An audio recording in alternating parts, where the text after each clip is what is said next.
साल तक अडानी ग्रुप से बिजली की खरीद करेगी। मिर्जापुर में वक्फ बिल संशोधन 2025 के विषय पर एक प्रेस वार्ता। जब तक सर्वे पूरा न हो संबंधित संपत्ति सरकार के पास रहेगी। पारदर्शिता और निगरानी में सुधार हो सके।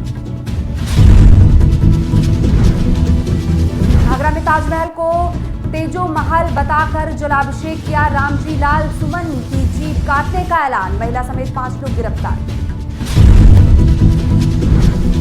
मिर्जापुर में सुहेल देव एसडीएम सदर को धन्यवाद ज्ञापन सौंपा। जाति जनगणना के लिए स्वीकृति, समाज के कमजोर वर्गों को लाभ मिलेगा। नमस्कार, आप देख रहे हैं आज की खबर। मैं हूं आपके साथ रुचि। आइए देखते हैं यूपी की खबरों में क्या कुछ है खास। लखनऊ में सीएम योगी की अध्यक्षता में कैबिनेट बैठक की जा रही है। इस बैठक में कई अहम फैसले पर मुहर लगाने की संभावना भी है। बैठक के बाद प्रेस वार्ता करके आम जनता से जानकारी साझा की जाएगी और 11 महत्वपूर्ण प्रस्तावों को मंजूरी दी गई, जिसमें प्राइवेट बसों के लिए सभी 75 जिला मुख्यालयों पर बस स्टैंड पर मुहर लग गई। इसके साथ ही सूबे में कर्मचारियों की ट्रांसफर पॉलिसी को भी अनुमोदित किया गया। 2025-26 के लिए 15 जून तक सरकारी कर्मचारी अधिकारियों के ट्रांसफर होंगे।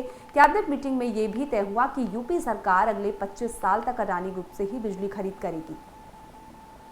हिंदुस्तान एक ऐसा देश है कि किसी भी मुद्दे पर मतभेद हो सकता है। देश की एकता अखंडता के मुद्दे पर कोई मतभेद नहीं है। देश की सुरक्षा के मुद्दे पर कोई मतभेद नहीं है और देश का हर नागरिक एक सैनिक की भांति देश के दुश्मन से निपटने के लिए तैयार रहता है। और आज जो भारत सरकार के गृह मंत्रालय ने निर्देश जारी किया है, उसके क्रम में जो तैयारियां हैं वो देश भी कर रहा है, उत्तर प्रदेश भी करेगा और पूरा देश पूरी तरह से तैयार है। आज मिर्जापुर में स्थित भाजपा जिला कार्यालय के प्रेस सभागार में वक्फ बिल संशोधन 2025 के विषय में एक प्रेस वार्ता आयोजित की गई।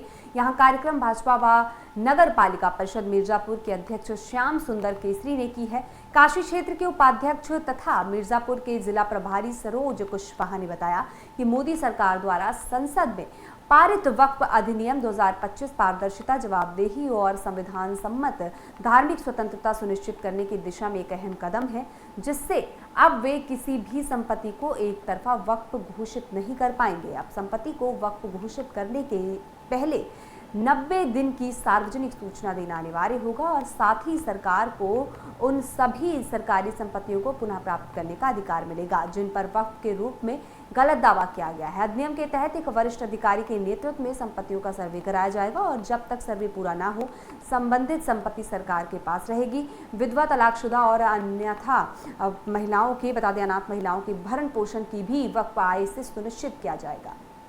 सब लोग जानते हैं कि वक्त की उसमें जहां वक्त अपना हाथ रख देता था कि यह संपत्ति मेरी है, वह संपत्ति उनकी हो जाती थी।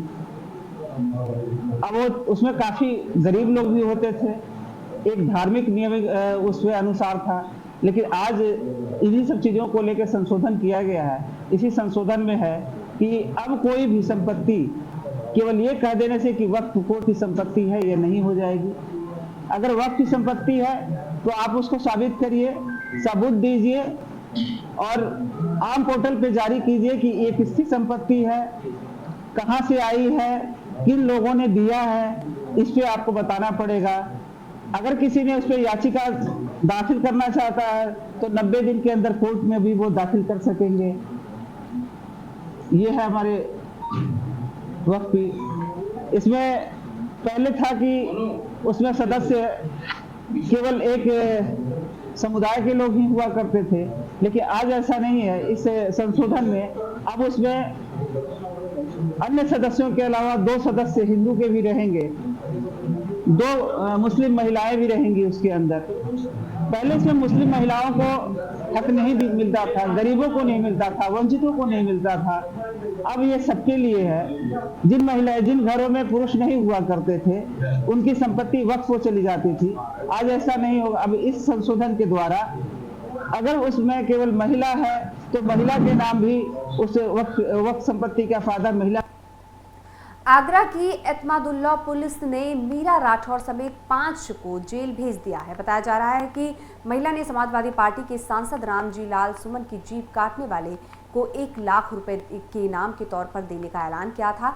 अब महिला समेत 5 लोगों के खिलाफ पुलिस ने मामला दर्ज कर उन्हें जेल भेज दिया है। आरोप है कि एक शराब ठेका संचालक को इन लोगों के द्वारा ब्लैकमेल किया जा रहा था और रुपए की मांग की जा रही थी। ठेका संचालक द्वारा पुलिस इस पूरे मामले को शिकायत की। बताया जा रहा है कि महिला द्वारा ताजमहल को तेजो महालय बताकर जलाभिषेक किया गया। बता दें कि पुलिस द्वारा हिंदूवादी नेताओं के खिलाफ की गई ये कार्रवाई साफ जाहिर करती है कि अगर कोई अनावश्यक कानून से खिलवाड़ करने की कोशिश करेगा तो उसके खिलाफ इस तरह की कार्रवाई की जाएगी। सदर तहसील में आज सुहेलदेव भारतीय समाज पार्टी के कार्यकर्ताओं ने एसडीएम सदर के साथ प्रधानमंत्री मोदी को जातीय जनगणना की स्वीकृति पर धन्यवाद ज्ञापन सौंपा। ये ज्ञापन पार्टी प्रमुख व मंत्री ओम प्रकाश राजभर के निर्देश पर सौंपा गया। कार्यकर्ताओं ने कहा कि राजभर के सतत प्रयासों से ये ऐतिहासिक फैसला संभव हो पाया है, जिससे समाज के कमजोर वर्गों को लाभ मिलेगा। इस मौके पर संजय श्रीवास्तव सहित कई महिला पुरुष कार्यकर्ता मौजूद रहे। संजय श्रीवास्तव, सुहेलदेव भारतीय समाज पार्टी से हम सभी सदस्यगण यहाँ पे आए हुए हैं और हमारी मांग राष्ट्रीय अध्यक्ष ओम प्रकाश राजभर जी ने जाति समीकरण के लिए रखा हुआ था, जो कि माननीय नरेंद्र भाई मोदी जी ने इसको स्वीकार किया और इसी के संबंध में हम लोग एसडीएम साहब को ज्ञापन देने आए हुए हैं और बहुत बहुत माननीय मोदी जी का धन्यवाद। खबर पीलीभीत से है, जहां एक शादी समारोह में गैंगस्टर की धरपकड़ हो गई। पुलिस टीम को ग्रामीणों ने घेर लिया, जिसके बाद जमकर बवाल हो गया। साथ ही गैंगस्टर और पुलिस में मुठभेड़ भी हो गई। मौके पर दरोगा ने अपने सरकारी पिस्टल दिखाकर हवा में लहराई और अपनी जान बचाई। घटना का वीडियो सोशल मीडिया पर तेजी से वायरल हो रहा है। ये पूरा मामला थाना मधुटांडा क्षेत्र का बताया जा रहा है, जिसको लेकर ग्रामीणों ने पुलिस का विरोध किया और उन्हें घेरा। हालांकि पुलिस के अफसरों ने अभी तक इस घटना पर कोई आधिकारिक बयान नहीं दिया है। फिलहाल कड़ी मशक्कत के बाद और आखिरकार पुलिस ने गैंगस्टर आरोपी को गिरफ्तार कर जेल भेज दिया। पूरनपुर पुलिस द्वारा गैंगस्टर एक्ट के वांछित अभियुक्त को पकड़ने के लिए दबिश दी गई थी। गिरफ्तार अभियुक्त को उसके परिजनों के द्वारा अचानक विरोध करते हुए उसे छुड़ा लिया गया। अभियुक्त को पुनः गिरफ्तार करते हुए उसे न्यायालय में पेश किया जा रहा है। सरकारी कार्य में बाधा उत्पन्न करने के संबंध में सुसंगत धाराओं में अभियोग पंजीकृत कर आवश्यक।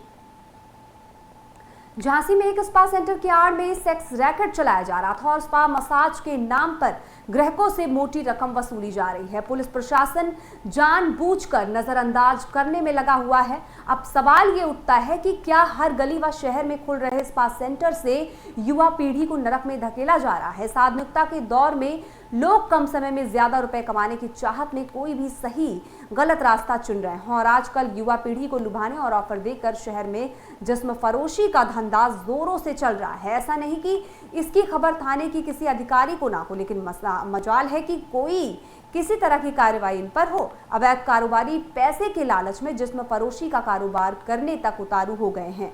इन दिनों शहर क्षेत्र में स्पा सेंटरों में भी ऐसा ही कुछ चल रहा है। फिलहाल पुलिस को इसकी शिकायत करने पर भी कोई कार्रवाई नहीं की जा रही है। आगरा में एक ज्वेलरी शोरूम में 2 बदमाश बाइक से पहुंचे और अंदर घुसकर स्टाफ को गन पॉइंट पर लेकर लूटपाट की और बदमाश ने लूट के बाद जब बाहर निकल रहे थे तब शोरूम के मालिक योगेश चौधरी आ गए और बदमाशों से भिड़ गए। बता दें, लूटरों ने दुकान के मालिक के सीने में गोली मार दी और मौके पर उनकी मौत हो गई, जिसके बाद लुटेरों ने लगभग 10 लाख रुपए के गहने और नगद लूट कर बदमाश फरार हो गए। ये पूरी घटना का सीसीटीवी में रिकॉर्ड हो गई है, जिसके बाद पुलिस ने 4 दिन बाद पुलिस ने एनकाउंटर में एक आरोपी को मार गिराया। दूसरा आरोपी अभी फरार है, जिसकी तलाश जारी है। शुक्रवार 2 मई को बालाजी ज्वेलर्स के मालिक योगेश चौधरी की गोली मार करके सिकंदरा, जो कि आगरा जनपद में है, सिकंदरा थाना क्षेत्र में उनकी हत्या कर दी गई थी। यह एक बहुत ही जघन्य हत्या थी, जिसके लिए हमारे द्वारा 9 टीमें बनाई गई, जो कि डीसीपी सिटी के पर्यवेक्षण में बनाई गई। इस हत्या चूँकि इतनी ज़्यादा ये जघन्यतम थी, डीजीपी महोदय के द्वारा भी लगातार इस पर दिशा निर्देश दिए जा रहे थे। इसका जब अन्वेषण किया गया, जब इसकी विवेचना की गई तो 1000 से ज़्यादा कैमरे को देखा गया। चूँकि कैमरे में ये जो अपराधी थे वो कैमरे में दिख रहे थे और 2 लोगों ने इसमें हत्या करने के लिए वहाँ पर जब फायरिंग की तो उसमें 1 लोगों ने फायरिंग की और 2 लोग बाइक पर सवार थे।